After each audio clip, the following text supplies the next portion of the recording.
Hello students, wifi sky के YouTube channel पर आप लोग का बहुत बहुत स्वागत है। आज से हम लोग 11th केमिस्ट्री का चैप्टर नंबर 1 शुरू करने जा रहे हैं, जिसका नाम है बेसिक कॉन्सेप्ट ऑफ केमिस्ट्री, यानी कि रसायन शास्त्र की मूलभूत अवधारणाएं। तो चलिए शुरू करते हैं 11th केमिस्ट्री का चैप्टर नंबर 1, जिसका नाम है बेसिक कॉन्सेप्ट्स ऑफ केमिस्ट्री। तो इसमें सबसे पहले आप लोग अपने नोटबुक पर सबसे ऊपर लिखिएगा चैप्टर का नाम। चैप्टर का नाम है रसायन शास्त्र की मूलभूत अवधारणाएं, जिसे इंग्लिश में आप कह सकते हैं बेसिक कॉन्सेप्ट्स ऑफ केमिस्ट्री। तो यह पहला चैप्टर है।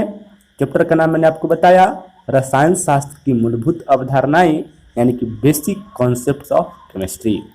तो इसमें सबसे पहले हम लोग रसायन शास्त्र का परिचय जान लेते हैं। तो पहला सवाल यही है कि रसायन विज्ञान का परिचय क्या है। तो रसायन विज्ञान, जिसे कि इंग्लिश में केमिस्ट्री कहा जाता है, इसका परिचय हम लोग देख लेते हैं। तो यहाँ पर आप देख रहे हैं लिखा हुआ है, केमिस्ट्री शब्द की उत्पत्ति मिस्र भाषा के शब्द कीमिया से हुआ है, जिसका शाब्दिक अर्थ काला रंग होता है। प्रारंभ में रसायन विज्ञान के अध्ययन को केमिटेकिंग कहा जाता था। तो यहाँ से आपको 2-3 बात याद रखना है। सबसे पहला बात आपको यह याद रखना है कि केमिस्ट्री शब्द की उत्पत्ति किस भाषा से हुआ। तो केमिस्ट्री शब्द की उत्पत्ति हुआ है मिस्र भाषा से। जिस प्रकार हम लोग हिंदी भाषा बोलते हैं, उसी प्रकार मिस्र एक देश है जहाँ पर मिस्र भाषा का उपयोग किया जाता है।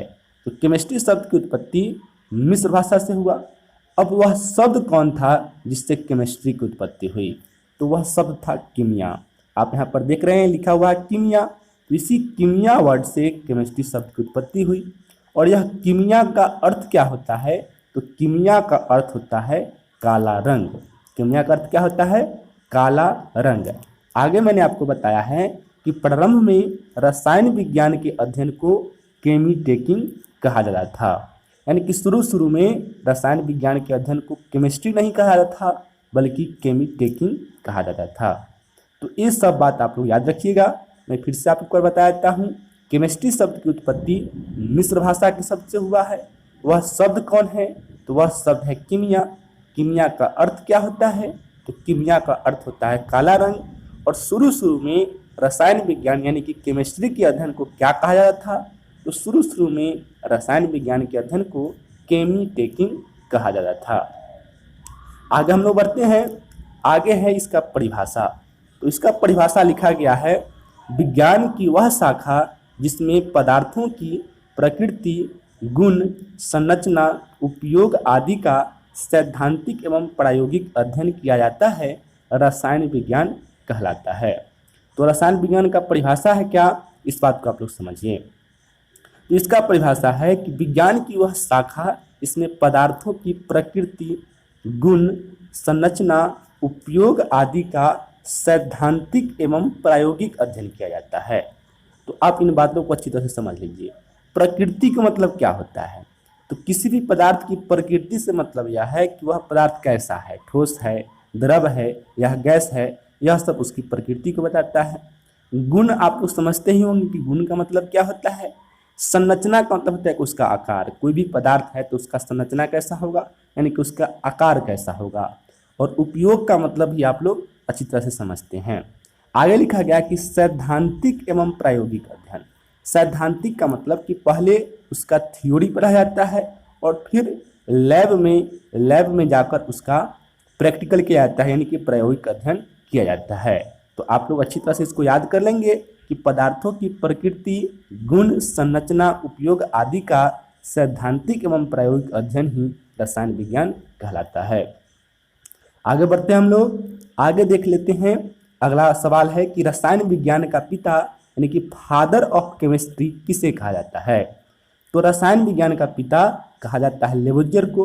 तो आप लोग उत्तर में लिखिएगा, फ्रेंच वैज्ञानिक एंटोनी लेवोजियर को रसायन विज्ञान का पिता कहा जाता है। तो यह ऑब्जेक्टिव प्रश्न है।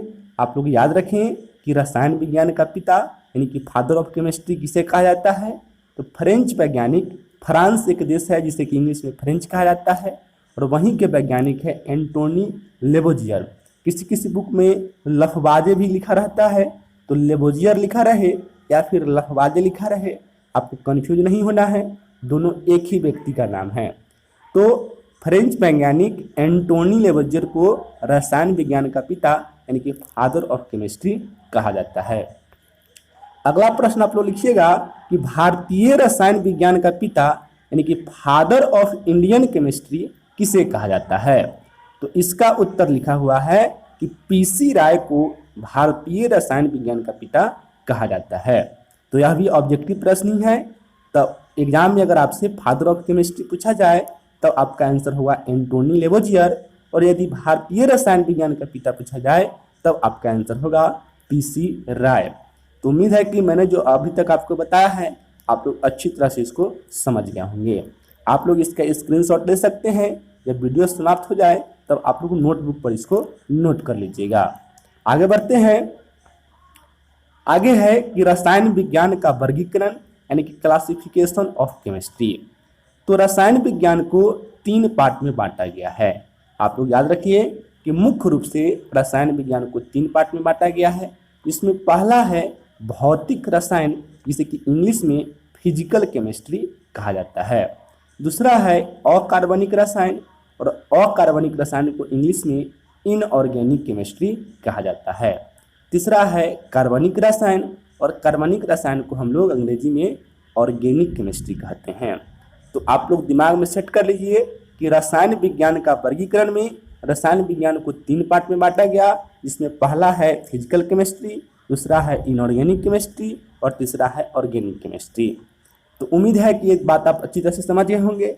अब हम लोग इसको बारी बारी से पढ़ते हैं कि फिजिकल केमिस्ट्री क्या होता है, इनऑर्गेनिक केमिस्ट्री क्या होता है और ऑर्गेनिक केमिस्ट्री क्या होता है। तो यहाँ पर भौतिक रसायन का डिफिनीशन है रसायन विज्ञान की वह शाखा जिसमें रासायनिक अभिक्रियाओं के नियमों एवं सिद्धांतों का अध्ययन किया जाता है, भौतिक रसायन कहलाता है। तो भौतिक रसायन का परिभाषा आप समझिए। आप लोग 10th में रासायनिक अभिक्रिया जरूर पढ़े होंगे, पहला चैप्टर ही था रासायनिक अभिक्रिया।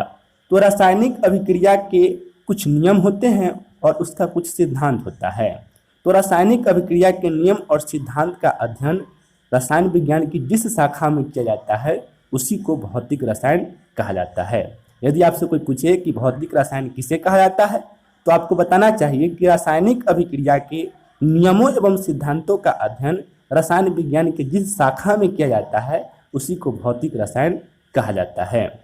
अब हम लोग अकार्बनिक रसायन को समझते हैं।